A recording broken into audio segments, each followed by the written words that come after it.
sometimes struggle to get up in the morning or wind down for bed at night? I used to find it so difficult. I woke up with no sense of positivity and brightness. I was void of motivation and spirit. This changed completely when I started waking up with a Lumi body clock.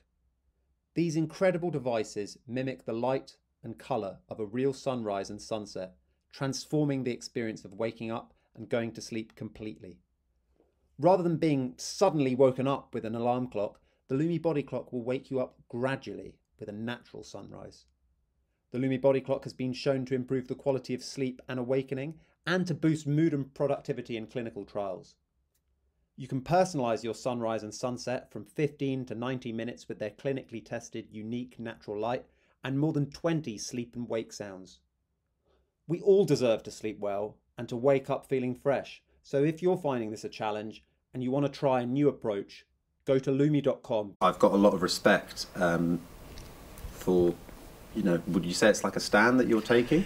It is and it isn't. It is, it's been a difficult year for everyone, hasn't it? And we found it hard and we just weren't on the same page with it. I have some quite unfashionable views, as you might call them, and it's a big gamble doing a big tour like what they're doing at Christmas. And even though now it's on a better track and it's looking like it isn't going to be too many kind of COVID rules and that, you don't know what's going to change. And I just wanted to get out of a situation. I think we haven't fallen out, but we would have fallen out if it had got to Christmas and then the local council at a venue had said, well, actually, we do want, the crowd to all be wearing masks, or we do want stipulations. It was going to get horrible. And I really hope it goes well for them. They've got someone else playing drums. They are doing the tour. But yeah, so I've kind of left. Stroked. They'll have me back if I wanted to come back. Who wouldn't have me back? But I've got to keep reminding myself as well, because I often think I'll wake up and have I done the right thing? It's quite good fun being in a band, but then I have to remind myself. I think I was ready for a break anyway. I have other things I do, other things I want to do, and you forget that it's a long time to be in a band with the same people and not have breaks. You look at other. Well, I was talking about to Joe, one of the other guys in the band, and saying how there's a lot of bands stick together as long as us, but they have a lot bigger breaks in between gigs than what we do. We'll do a tour, even though it only looks like, well, they only do a tour every 2 years. There's a lot of planning for that tour in between, and on the year that we aren't doing tours, we're doing festivals. So you don't really get that much of a break from each other to kind of acclimatise. It's a weird thing, because people will say to me, but it must be brilliant being in a band. It's like just going out on a massive stag do on a tour bus. And what I would say to that is, think back to a stag do you went out on in 1993. And imagine the year later you go on the exact same stag do with the same 5 people, and then you do it 20 times and do the same things, and you sing the same songs on that stag do, and 30 years later you're still going out on the exact same. Would that stag do still have the same appeal if you didn't have a few years break in between? Sick of people on the stag do after one night. Exactly. How many people can look back 30 years and even just say that they would want to hang out with the same 4 people they were hanging about with 30 years ago, and 1 or 2 of them might not be getting on the tits. I'm not saying they are. I'm still friends with the band, but it seems like it was definitely amicable. But you mentioned some unfashionable views. What are they? What are your views? I was against when it was looking like it was going to be having to be the vaccine thing, that you have to have a vaccine passport to get in. I was deadly against that. And the government at the time, when I was saying, making a bit of a stand, if you like, it was when the government was saying that it was looking like you were by law going to have the vaccine. So I kind of said, well, if that happens, I won't be doing it. The government then did turn around and they have backtracked on that. But we don't know at any point that could change again. And then I could be in the middle of the tour or a week before the tour, stuck in a situation where, do I want to ruin the tour for everyone and stick by staying that, or do I just go against my principles? So I've just got out to avoid anything really messy, and it came to a big head. So I said I won't do it. I haven't really spoke about this really, and it came to a big head when the government turned around. Everyone said, well, are you coming back then now? But a few days before the government backtracked on it, there was a risk assessment, what came from kind of the agent and the promoters, and it just had some really not very, you know, it was saying, if we were going to do this tour, no going to the pub, no talking to fans, no vaccinated people, unvaccinated people backstage. It just sounded, it just was quite offensive. I thought this ruining the whole point of going. Yeah, and not the, and I'm all about being sociable on a tour. I love it. I love meeting, going to the pub. I love meeting with the fans, and it was just, and it wasn't that the band were all kind of accepting of that, but they just didn't seem to be as annoyed as they should have been at that. To me, the rest of the band, I was the only one who was like, this is ridiculous. You know, so would you have had to isolate in your hotel room effectively between the shows? It sounded like it was going to be kind of house arrest in the dressing room, and the. I mean, it'll probably get backtracked upon. I'm annoyed at the fact that it seemed a strange time to send this 3 months before the tour, because it kind of, that's what tipped me over the edge, was this risk assessment, what came from the agent, which supposedly came from the promoters, Tom. So I'm a little bit bitter about that one aspect, the risk assessment thing, which kind of tipped me over the edge. But then, like I say, I do have to keep reminding myself I was ready for a break. And is that going to be the case for everybody in the music industry? Well, I don't know. You see, now it was implied to us then that it is, but talking to people now, well, even doing the festivals this year, it hasn't been like that. We were led to believe it was going to be loads of rules and things, and you got there and it was quite relaxed at most of them. So do you think that might be the case, that people just don't bother with any of the stuff in the contract? I don't know. It wasn't even in the contract. It was, you see, the bands have got to be really careful as well, because they can't get insurance for tours. So I get why they're going to have to be really careful to make sure the band don't get get tested positive with COVID, or gets the symptoms so that they can't play. So I get it, but I just didn't want to be a part of. It just seemed like a massive fun sapper. Really, it was going to just sap the fun out of being in a band. Yeah, it feels like it rips the heart and soul of it away. And there are some other people in the industry who hold similar views and have kind of been chastised for it. People like Ian Brown, Richard Ashcroft, I think. Yeah. Were you anxious, or have you felt like that about kind of, holding your hand up? Because I think a lot of people would respect. Yeah, I mean, I've got kids at school. They don't want people. I wonder how Ian Brown goes on with his family and that. Do his family get picked on for his views? I mean, I don't. My views aren't as extreme as what Ian's are, but I massively respect him for. People say, he's doing it for attention. He doesn't need the attention. There's a lot better ways of getting attention than saying that. How could anybody say that? I massively respect him for it, and but I aren't maybe as extreme as him. But no, I think it was funny. A friend of mine who is like a bit more of a conspiracy theorist, he said to me, when you announced that you're not doing the band for this reason, he said it won't get reported on anyway. I said, what do you mean it won't get reported on? He says, I said, it's bound to get into the local newspaper. The local newspaper would report on, if I went to if Shed 7 were at the opening of a packet of crisps, it would get reported on in the evening press, because, there's not much more to report on in York. He said, it won't get reported anyway. He says, because you're speaking in a kind of a level-headed, moderate way. And I said, and I just took it with a pinch of salt, and he was right. It hasn't. No one in York would know that I've left the band, and that is it is mad that he was right. I mean, and then you start to ask yourself, how many times does a conspiracy theorist have to be right about something before you start thinking, well, hang on, he's got a point here. And how many people, when you're interacting with people, is it very often that you encounter somebody who's like, really don't agree with what you're doing? They do, but usually in quite a respectful way. Really, most people are kind of. Because I'm not saying, you see, I've never once said, I think the government are doing this, and this, they're trying to do this, and this is the end game. I've just said I smell a rat, and I don't think that, I aren't bothered about myself, but I don't think I don't want my kids to be forced to do any of this stuff, to be vaccinated. I mean, and carry a passport to prove that they are. I just don't think they should be.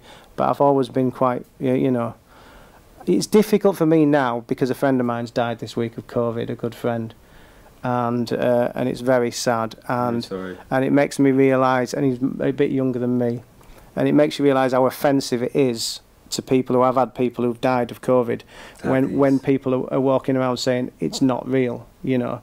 It must be so offensive to them people. So I'm cautious what you know. But you're not saying that for a second. Not at all. You're no. just saying that you disagree with that aspect of handling it. It's been a learning curve for everyone all the way through. You know, my opinions have changed massively. As of loads of people. People will say to people who've spoken out, "But you said this a year ago." But yeah, you're allowed to change your mind as you've gone on about what you think, how real you think it is, how dangerous you think it is. And you know, it's been a massive thing. You know, he's a big part of our kind of friendship group community. He's got a little boy, and it's really, really sad. Yeah, and that must be very difficult for people who are trying to take a stand against things like vaccine passports, which sort of have nothing to do with saying that COVID doesn't exist. No. And almost the same with lockdowns. But how was the kind of lockdown period for you in terms of, because I saw that you were doing some things on YouTube, for example, you know, just like jamming at home, doing things like that, and being quite creative. And I was doing drum lessons, and at one point I was doing 14 quizzes a week, a drum lesson every morning, and then I was doing these performances. To answer the question, I was really angry at it that it had happened, the lockdown thing, but I absolutely loved it, as in just making the best of it. I was lucky enough, all my children were at an age where we weren't seeing a lot of them because they were like late teens, early 20s, and all of a sudden we were thrust into the house again, and we just had a really good time and really bonded with the family, and it was brilliant.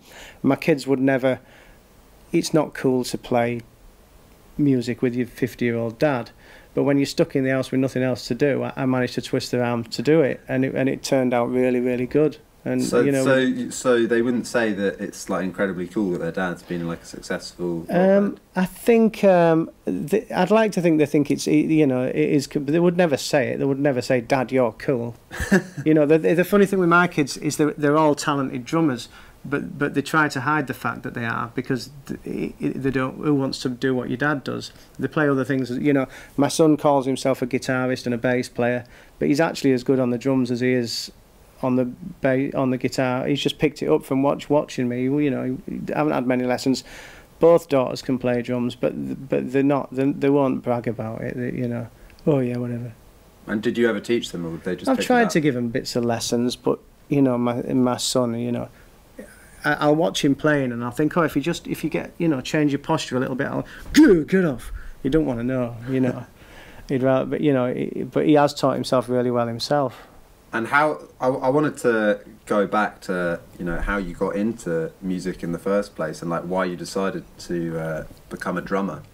Do you recall what was the first thing that made you think, you know, I love music? I think I was hooked as soon as I heard it. There was probably a day where I hadn't heard music, and then there was an hour later I had, and I would imagine at that point I was totally hooked. I remember in our house we had an old record player. We weren't a particularly well-off family, so we had these records. I remember there was probably about 20 LPs from the 40s through to the 70s. Even though this was the 80s, I don't think we had any records from the 80s. And we just used to listen to these records over, and it never crossed my mind that you could add to the collection of music. I just thought that's just what people did. They had a pile of records in the house, and for the rest of your life, that's what you'd... And it wasn't until Christmas one year that my mum, like I say, we weren't well off. I think she'd probably bought a compilation album from 1979, but this was probably 1981, so it's probably 2 years old. But it was amazing that there was this new record, and it had, you know, XTC on it, Making Plans for Nigel, and I got obsessed with these 20 songs. There was the Tourists, who became the Eurythmics song, I Only Want to Be With You. I think it might have had Video Killed the Radio Star on it, and so then then we just listened to that for the next year or two. That's all we listened to. And then when I realised you could actually ask for a record for your birthday and get a record and add that to, it was fantastic. I loved it. Do you remember what was the first thing that you kind of independently sought out? Probably Shawaddy Waddy. which is a kind of they were a kind of a cod 50s throwback sort of in the band, 70s, in the 70s. And then the first thing, and then we got into, you know, the usual stuff, Adam and the Ants, Madness. I remember getting the Madness Greatest Hits, which probably dates it to about 1982. And then so we had this old gramophone thing, and we used to listen to these records. But then was the other question, how would I get playing the drums? Have you asked me that? Is that what you mentioned? Well, you're I'm doing all the talking, Tom, aren't I? No, it's good that you're doing all the talking. Yeah. Sometimes it's like trying to draw blood out of a stone. Is it? Oh no, I'm a chatterbox. Yeah. Well, I wanted to ask what made you want to choose drums, and what made you want to actually pursue music, like. I mean, was there a moment where you were like, I want to do this professionally for the rest of my life type of thing, or did it just kind of happen gradually? It was funny because in our house, like I say, we didn't have I would never have dreamt of asking for a musical instrument and expecting to get it, because it wasn't that sort of house. We had an old piano, a real old piano in the house. We used to have a little bit of a go, and there was guitars. My mum and dad both played guitar and sang a little bit. But it wasn't until just random, and I'd started listening to bands what had drums in, like Adam and the Ants, I think, and Madness, and it wasn't until in about 1980, 81, my dad just walked in with a drum kit, which my younger brother had nagged him to get in a second-hand shop at the end of the street, and my brother had talked him into getting it, and I just couldn't believe it was in the house, and my brother never really took to it, but that was it, I was just on it all the time. And I think I would have loved a drum kit, but I would never have dreamed of asking one, because I never thought it was the sort of thing you could ask for and it would materialise. But then when it came, I just never looked back. And I wanted to ask as well, when you were talking about records and like listening to the same record again and again, do you think something has been lost in that era being over? Like it's no longer CDs and cassettes and things like that, so people kind of listen to something and often it's on to the next thing, and it's become a little bit disposable. Yeah, people don't value the music nearly as much as they did. The songs don't seem as important. But I actually quite like Spotify. We bought into the whole vinyl thing a few years ago. I bought a vinyl thing. We had some of our old records, and we started buying each other records. Very different to when we were kids, when we couldn't afford records. Now you buy people a record because you can't think of anything else to buy them at Christmas. That was the thing. Oh, can't think of anything to buy them. I'll buy them that CD they've already got on vinyl, which is pathetic, really.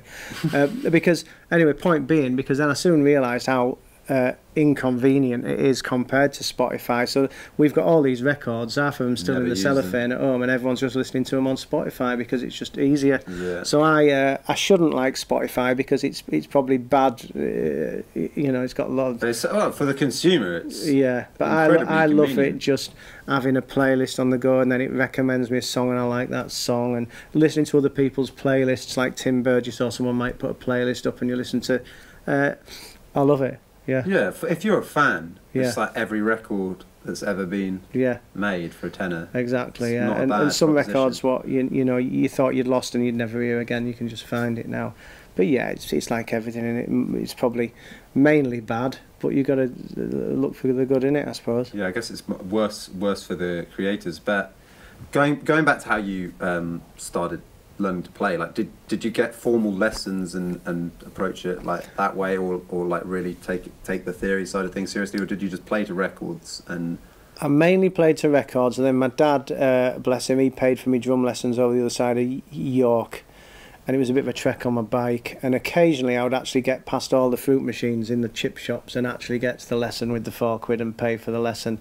But more often than not, my gambling habit I didn't always get there. But the £4 used to go in fruit machines and on bags of chips on the way. So I had a great drum teacher called Alan, coincidentally, Alan Reeve. And he was good actually, because he got me out of a lot of bad habits, and a lot of this. I think I give him less credit than I should. I probably set off from the house for, let's say, 200 lessons, and I probably got there for sort of 80 of them. So I probably did have 80 drum lessons over the space of a year or two. But that was after I'd been teaching myself for a couple of years. But it was invaluable. And were you like completely music obsessed and not focusing on anything else? Yeah, I mean, when I used to So when Shed 7 split up in the 2000s, we had a 4-year hiatus, and we all had to look for other things to do. And it was before I'd set up my other business, what I'd do with my brother. So I was teaching. I'd built a little studio at home, and people would come in with the kids, and I got really disheartened with it because they would say, "Oh well," so the kid would come back a week later and I'd say, have you been practicing? And his mum would say, "Oh well, I've tried to get him on the drums, I've tried to make him practice, but you know it's hard, isn't it?" And I think it wasn't hard when I was a kid. I'd get in from school and I'd get on the drums until my dad physically dragged me off because the neighbours were all knocking on the door or because I had to do something else. So yeah, I was obsessed with it. And when you were doing that type of practice, was it playing along to songs, or were you like quite strict doing rudiments and that type of thing? No, playing along to songs mainly. It's funny how I didn't. Funnily enough, when I started teaching in 2000, so for that 3 or 4 year period, I had to brush up a lot on the. I remembered it from this guy Alan when he taught me, and it turned out I could do a lot of the stuff, but I didn't know what it was called. I didn't know how to explain it or break it down. So I got a lot better at drums with the technical side of it in them 4 years in the 2000s. It's funny if I look back at me playing drums in the 90s when the band was a known band getting on top of the pops, like commercial peak. I'm a lot better drummer. When I look back at the videos now, I play a lot better now than what I did then. That must be the case for I think so it many probably people. is, yeah. Who are your biggest influences as a drummer? Who are the other drummers that you really admire? Ever since I saw the Stone Roses, that kind of changed the way I thought about drummers. I always looked at drummers as I loved watching the drummers and that, but it just blew my mind when I saw Rennie from the Stone Roses was my favourite. And I'm a big fan of the Charlatans. I like the drummer. They're both similar bands from similar times, but that's my era, I suppose. That's when I was impressionable. I was sort of like 19 years old, and it just blew my mind that I went to see the Stone Roses at Spike Island. And and I didn't go because I was a huge fan. I went because a friend had a ticket and I'd heard a couple of the singles. I hadn't heard the album, and I hadn't been made aware that the drummer was anything more than just a drummer in an indie band. And it wasn't until halfway through I thought, hang on a minute, I'm not just watching a gig with a load of people my age having a good time.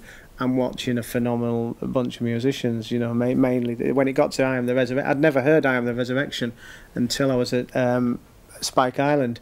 And I was just there, and then all the way home on the bus, we got a bus to Spike Island from York, like a bus trip, and I was just, I just wanted to get home, and I hadn't bought the album at that point.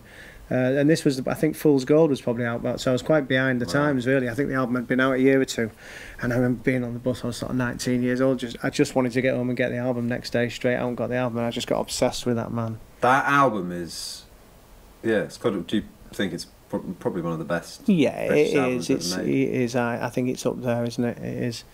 And you hadn't bought the album when it first came out? No, I'd kind of, at that point, I wasn't that even into guitar music. I'd loved the Jam when I was younger. It had been my favourite band. And then towards the end of the 90s, I'd got into kind of soul music and Motown and old and 70s sort of. I was revisiting sort of old stuff. Probably a lot of stuff what had been on these records in our house, what happened to be in our house. My mum and dad just, they had all the staple sort of 60s and 70s stuff on these records. So I was just into all stuff like that. And then I went there, I got invited to go there by some friends, and I just, so I didn't really get into, I think the only one I know by the Charlatans had come out, and I'd really like that, and Fool's Gold had come out, and I'd maybe listened to the Stone Roses singles like She Bangs the Drums and things, but I hadn't listened to the album when I was actually at Spike Island, which was, that was the second last gig they did before the kind of Stone Roses. So I was late to the party really, and then, so I was quite late to the party, and then it just changed my mind, blew my mind. But does this add up? Because I was already in Shed 7 at that point. I'd been in Shed 7 about a month. Yeah, because Step On was out, Happy Mondays was out. So that was it. So to cut a long story short, my brother was in the band Shed 7, which were called something else then, all the way through school. And I was like the older brother who would just say, "Oh, you're shit. What are you doing in that stupid band?" And I'd been in like more like a sort of just rock band at school, and they were obsessed with the Smiths, and I didn't really get the Smiths, so I joined the band, based on liking the Happy Mondays and the Stone Roses and the Charlatans, what I'd heard of them. But I still hadn't heard the Stone Roses album at that point when I went there, but I had joined Shed 7, so yeah. This episode of the Greatest Music of All Time podcast is brought to you by St. Aubin Retail and Distribution. St. Aubin Retail and Distribution is an independent retailer offering high-quality products direct to consumer at great prices, from home and furniture to clothing and accessories to electronics and entertainment. Whether you're looking for a new MacBook, a face mask, an Amazon Echo Assistant, a camera, or even a comfortable mattress for your bed, St. Aubin Retail and Distribution has got you covered, giving you excellent value for money and attentive customer service, no matter what you're looking for. Head to staubinretail.com to browse their range of amazing products. I know it's like kind of romanticising the past and like looking back through rose-tinted glasses, but in a way that feels like the early 90s was like a particularly exciting time for British music, British rock music. Do you feel that? Like it was, yeah. I mean, I remember being a bit disillusioned with music because I hadn't got into the whole Smiths thing, which I love the Smiths now and I love Morrissey now, but I used to love the Jam. And Rick Witter got me into the Smiths, playing it in his house later on, when, you know, in the early 90s. I didn't get into the Smiths till the early 90s, so I was still a bit disillusioned with music at the end of the 80s, just thinking it had kind of gone away, you know. I was seeing it as stuff, I don't know, Tapao and Bananarama and stuff. I thought music had kind of finished, but they'd kind of had, you know, they'd experienced the Smiths, and which had led on to other bands. And like I say, it wasn't until the Charlatans, Happy Mondays, Stone Roses that I suddenly thought, wow, the music's happening. And how often were you, like, how did you join Shed 7? And when did you start gigging? What was the kind of story leading up to your first album? So, to cut a long story short, my Tom Gladwin I'd known him since he was 5 years old, lived around the corner, but he was more friends with my brother, my younger brother. And then they all went to school with Rick Witter. So they were a school band, basically, and they were quite a popular school band, and they were inspired by, like I say, the Smiths and the House Martins and things. And I didn't have much interest in them, really, because they were my younger brother's mates, and I was looking down my nose at them, sort of thing. And then at the end of the 90s, their drummer left, and they'd started to get progressed into liking like the Manchester sort of music. And they'd said to me, "Do you want to join the band?" And I didn't know much about the music, but I knew I'd heard a couple of songs, what I had liked. So I kind of joined the band. My brother stepped down because he was on keyboards, so he was getting into like the sort of like the dance sort of culture. So he was happy to step aside. I joined that, and we had we were that sort of age where young bands, it was a good time to be a young band, because your friends were all still too young to go to pubs drinking normally, but you could get away with it if it was a gig. So we had a good crowd for about 6 months, but then the Manchester thing kind of then died, like about 6 months or a month after, 6 months or a year after that, and we kind of died with it. We went from being able to put 200 people in, fill a pub in York full of young people overnight, to not being able to get 20 people to our gigs. Why was that? It was just there was a kind of everyone went dance music mad, and grunge. There was grunge bands were doing all right. Nirvana was doing all right, but the sort of Manchester thing, the things we were looking up to, had kind of gone away, and that went away in sort of the end of 1990, I would say, and we kind of struggled, and a lot of bands gave up at that point and got into like dance music and things, because that was really popular, the kind of club scene. And we didn't. We kind of plodded on, and we struggled, and we probably nearly threw the towel in a few times. Until then, 1993, we heard Blur's second album, and Suede came out, and all of a sudden we went from feeling completely irrelevant to suddenly feeling relevant again, because Suede just happened to be doing similar sort of music. Our music had progressed over the 3 years naturally, and it wasn't unlike the music that these bands, and Radiohead had bought an album out, and then all of a sudden record labels were suddenly looking for bands like us again, and it was a real sort of, we were suddenly doing the right thing at the right time. In 1993, that 3 year, a lot of bands will tell you the same thing. Oasis will tell you the same thing. They were, you know, there was not a lot of interest in that sort of music for that 3 year period, and then all of a sudden there was again, and we all got picked up, and the rest, as they say, is history. And do you like kind of being like, to what extent would you like Shed 7 to be associated with like Britpop? It's hard not to be. I don't think we sounded as kind of Britpoppy, London Britpop, as what some of them did. But you know, it was a great time. So I'm not, you know, at the time you didn't want to be. Oh, we're not Britpop. Certainly towards the end of Britpop, everyone kind of like, whoa, that's not us.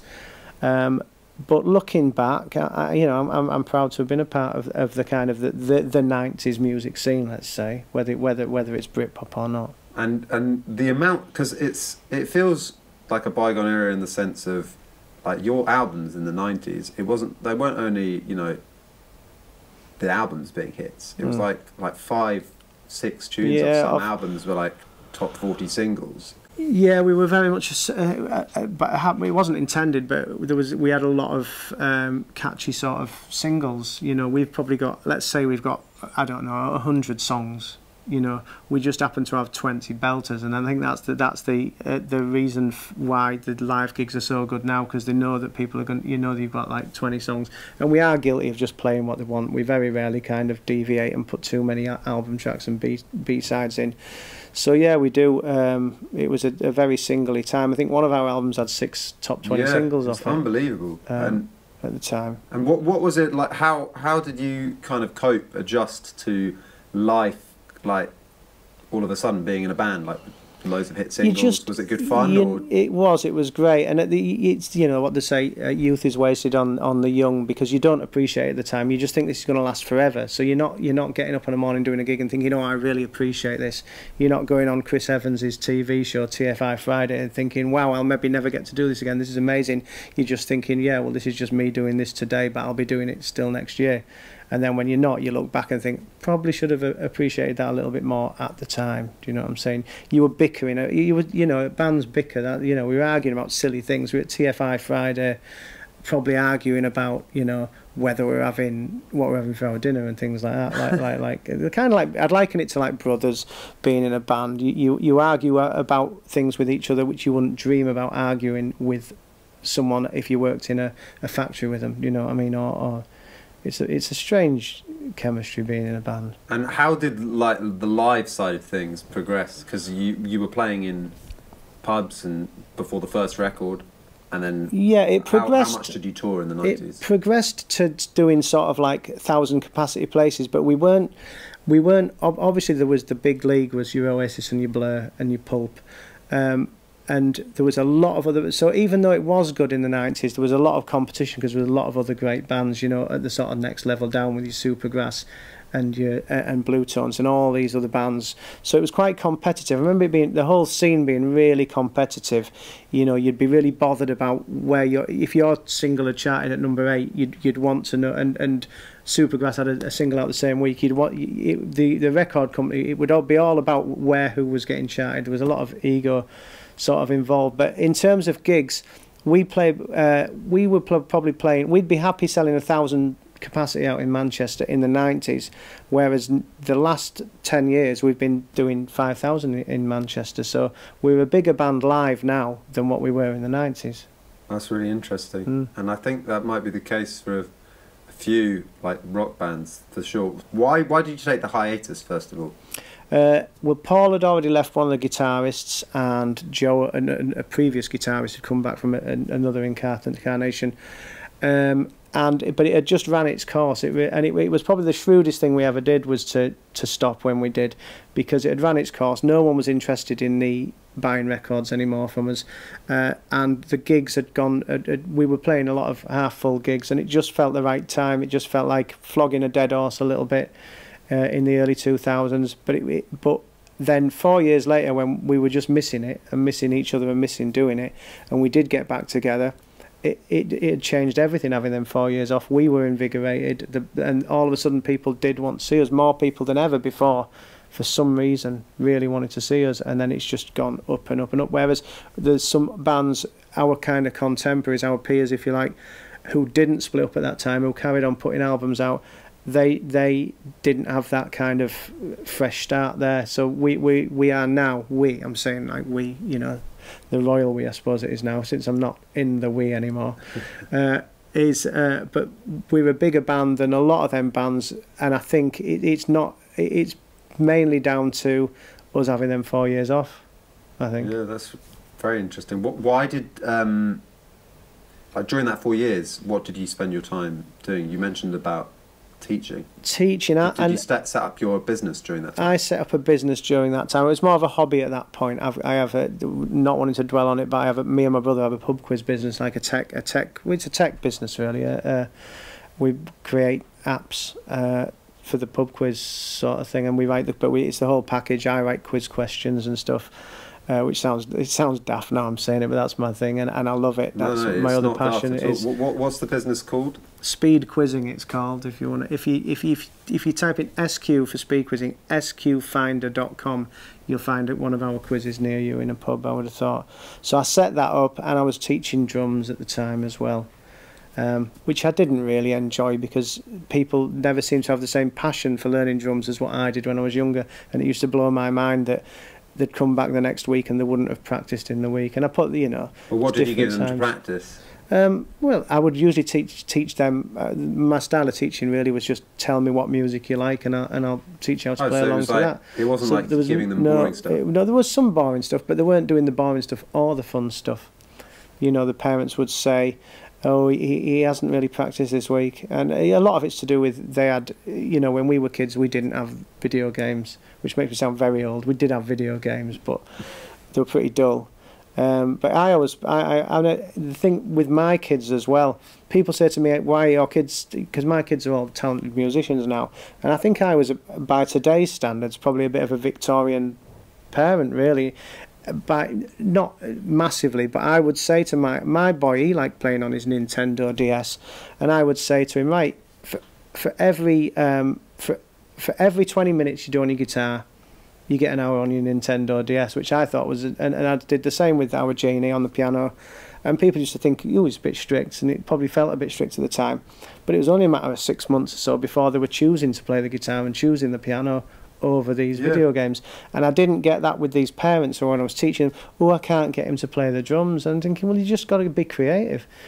Kids have their phones, and people say, I can't get them off their phones, but I love the fact that our kids have phones, because whenever they're naughty and they say, well, how are you going to make me do that, I'll just go to get the phone like that and take that, and you don't even have to get near it now. They back down because it's leverage, isn't it? It's more instant gratification with the video games and phones and stuff, so it's probably really something that they'll appreciate, because playing musical instruments obviously gets more enjoyable after you've done the first. Exactly. Once you get, no one ever says, I wish I hadn't played to learn to play guitar, do they? No one ever says, I wish I hadn't learned to play piano. I wish I'd spent that time playing Nintendo. Yeah, no one ever says that, but they will say it the other way around.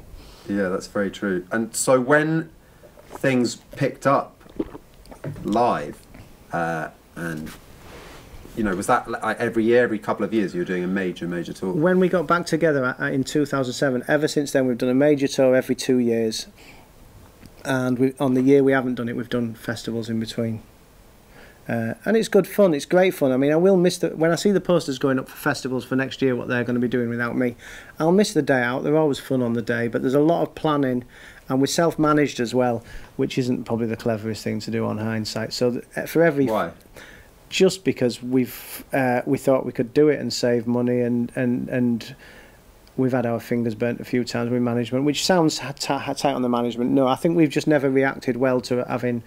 I think with me and other people in the band running our own businesses, then having someone telling you what to do didn't really work for us. So we thought we'd try and tell ourselves what to do, but that doesn't really work either. Yeah, probably very difficult and time-consuming as well with the musical side of it, and a lot of backing and forthing on emails. So I aren't going to miss that side of it. I'll miss the playing, and I'll miss hanging out.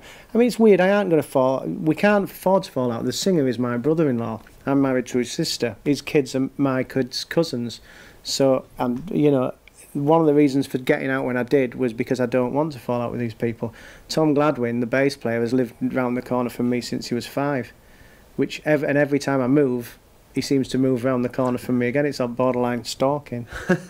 So I'm desperate not to fall out with Well, it doesn't sound like you will, but at the same time, so you've been playing, the hits every tour, every gig, more or less, right? So is there a side to you that's going to be looking forward to doing something a bit more kind of fresh and creative? Absolutely. I mean, I have started recording a little album myself, a solo album. Whether it'll materialise as an album, I don't know. I've got a single ready to release, as the kids call it.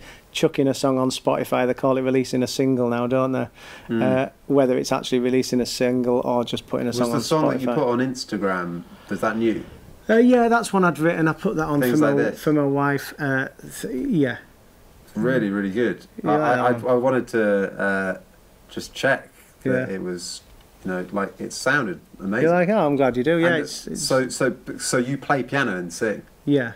When did you start? Have you done that all along since drums? No, the first time my first paycheck when I got a job when I left school, I got like a Yamaha piano, and I've played it ever since. So I should be a lot better than what I am. If I'd learned piano as quick as I learned drums, I'd be a happy man. But it's not natural for me. I know all the chords, but I don't really understand any of the theory in that. But I can do it enough to write nice songs. Yeah. Well, thank you. Song. And I got sent another one by Andy as well. So are you planning on making a solo record then? Yes, but it's a slow process because I have to play. Well, the studio where I'm going, I'm actually recording with a guy from Embrace called Mickey, the keyboard player, just because he can play everything, and he's got his own little studio, and we work quite well together. But the problem with Mickey is he can only really afford me sort of 2 or 3 days a month because he's doing his own things. So I might have to look to other way. If I wait for Mickey, it's probably going to be 5 years before there's an album there, I think. So I might have to look for other ways. Or I just do it.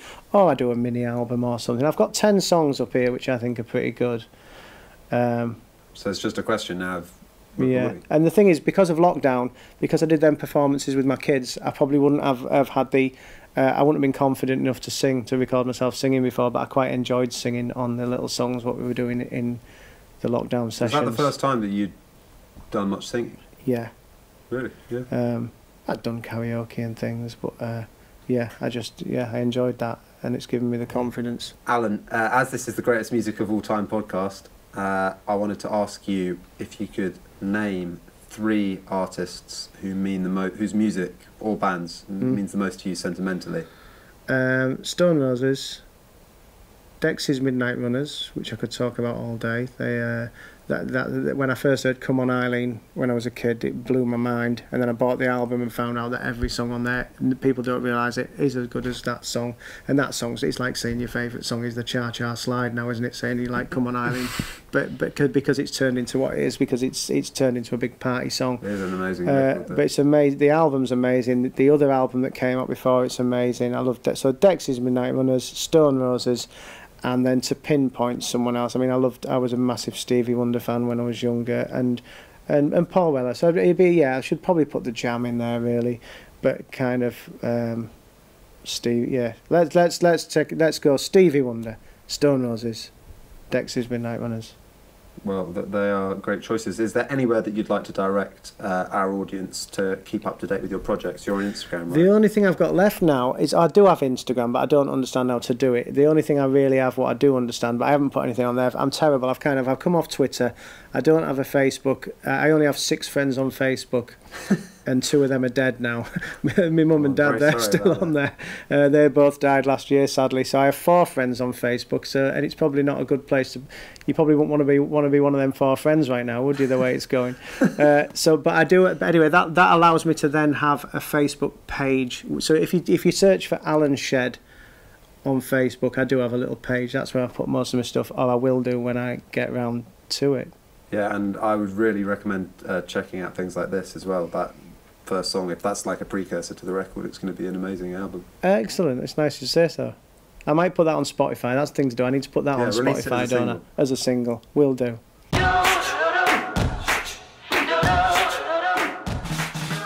This episode is brought to you by Pact.